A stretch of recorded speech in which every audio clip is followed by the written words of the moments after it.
and grain would become cheaper. So the global prices would fall, people would more easily be able to buy grain around the world in developing countries.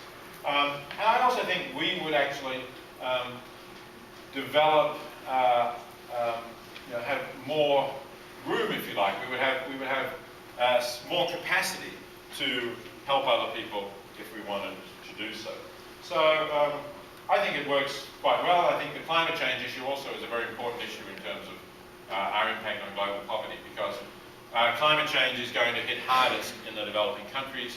Partly they're already the warmer countries, partly they're more dependent on agriculture, which in turn is more dependent on rainfall, and climate change will shift rainfall patterns. And partly they don't have the resources or the possibility of moving somewhere else and mitigating the problems. I mean, on projections of sea level rises, by the end of the century, about a third of Florida is going to be underwater. Well, that's bad, but probably no Floridians are going to die because of it. They'll move away and go somewhere else. But if you're a farmer farming the fertile but very low-lying delta regions of Bangladesh, where are you going to go? It's not that Bangladesh is full of other opportunities for places to go arable land that isn't farmed. So those are the people who are going to be hurt, and that's one reason why climate change is such an important issue. Okay, what can we do now to help the farmers that are doing a good job to raise animals ethically? How can we support those farmers?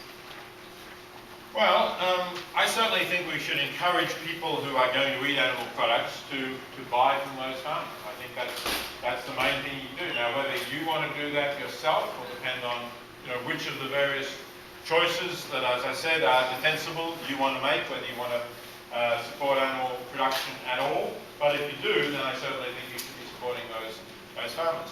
Otherwise, if you don't, you should be telling your friends about it. I mean, it's an interesting sort of personal issue.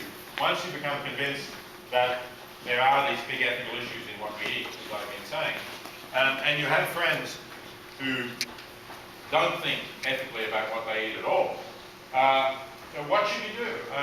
You don't want to become a kind of hectoring bully who keeps haranguing them about what they do. That's no way to win friends and influence people. And yet I don't think you want to sit silently either. I think you do have to let them know that you have different views. Probably they'll find out because you won't be eating what they're eating anyway, which going back more than 35 years is how I first started thinking about these issues. Actually, I sat down for lunch with somebody who was a vegetarian and started asking him why. I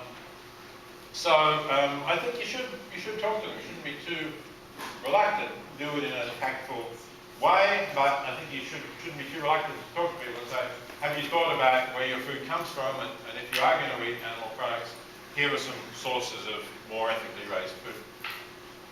Yes?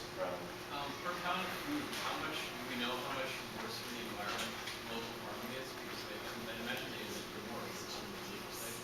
Sorry, what kind of farming? So local farming, I imagine it's less efficient than factory farming in terms of converting feed to food. So do they emit more in terms of methane carbon dioxide per pound of food? So, as I said, in terms of methane, cattle grazing grass is more than cattle in feedlots. But on the other hand, the cattle in feedlots, we have to take account of the carbon dioxide that has been used to grow the grain you then feed them to it. I have seen one study which suggests that even when you take account of the grain, specifically for cattle, the grass-fed cattle actually emit more methane and more overall greenhouse gases. So that's a problem. But that is not true generally of other animal products. So where they're able to be out on pasture, it will typically be a more sustainable form of production than factory farming as far as the inputs. But if more chickens, for example, were raised on pasture, we would no longer be able to do that as efficiently because we'd have to provide more pasture. I mean, the reason that we can do it efficiently now is because that grass is growing naturally. But if more people ate pasture-fed chickens, is that simply possible? No, you could not produce nearly as many eggs or for that matter, as much chicken meat from free-ranging birds as we produce now. So you can only do it if you're prepared to shift to a largely vegetarian diet, or diet with fewer animal products generally, and say, well, when I do eat animal products, I'll take them from animals that have had good lives and have been produced locally and reasonably sustainably. But you couldn't reduce the quantities we have. Okay, right up the back. I've noticed that eating ethically can be a little bit more financially an investment than just grabbing fast food or not maybe so much caring about what you eat. Now I could probably take the financial blow and probably afford to eat ethically. What about people that are in a lower social economic state? What do you think? Yeah. As the ethical? Well, it depends which of the ethical questions we're talking about, though. So you're definitely right. If we're talking about organically produced rather than conventionally produced, organically produced everywhere costs more. The differential has come down quite a lot. It used to be 50% more typically. Now it's sometimes only 20% more, sometimes even less than that. So it may not be great, but it is there. And yeah, that's a problem when people whose budgets are really stretched. I suppose, again, I wouldn't really be expecting them necessarily to be buying organic.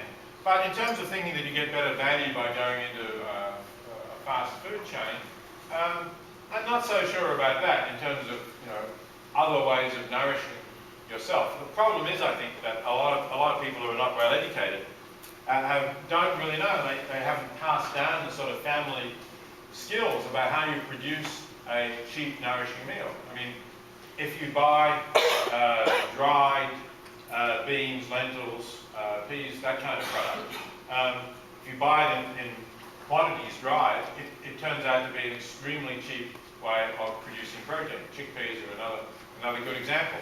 And some of these things are cultural. If there's a lot of Middle Eastern people go to a store, they probably have bulk chickpeas and they're very cheap. But you do have to soak them, then you have to cook them for a while, and to make them taste good, you need some sort of recipe with it. When you hold that great Mexican bean burritos or something, you need to do something like that to make them taste good. But you can get a really inexpensive, nourishing meal that I think would beat McDonald's in terms of a nutritious meal that's inexpensive.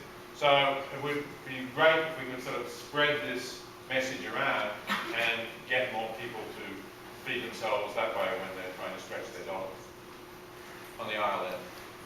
I noticed you seem to believe consumerism as our only option for sustainability. And every year there's thousands of pounds, millions of pounds of food going to waste in the wild. And we also have the ability within our cities and towns to grow all the food we possibly need. So I was wondering if you might comment on the possibility of wild food and hunting and gathering food. Okay. Well, they're an interesting question. It's certainly true that there's a lot of food wasted. In the book, I have this book which it's a bit confusing here to mention the title. When it came out in hardback, it was called The Way We Eat. And it didn't do particularly well. And in Australia it was labelled, somebody's got a copy there. In Australia it had the title that I originally wanted, which was The Ethics of What We Eat, which is the same as this talk, which I thought was a better description of what it is. The American hardback publishers had said, oh, we don't want ethics in the title, that'll put people off.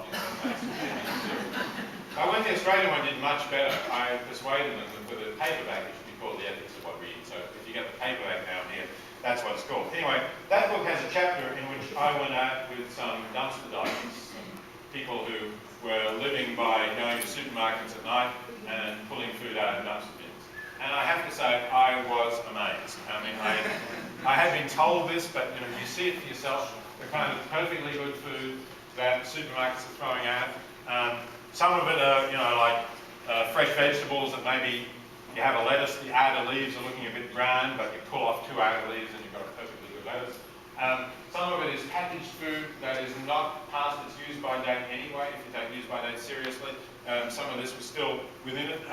It's really hard to work out why they're throwing this stuff out.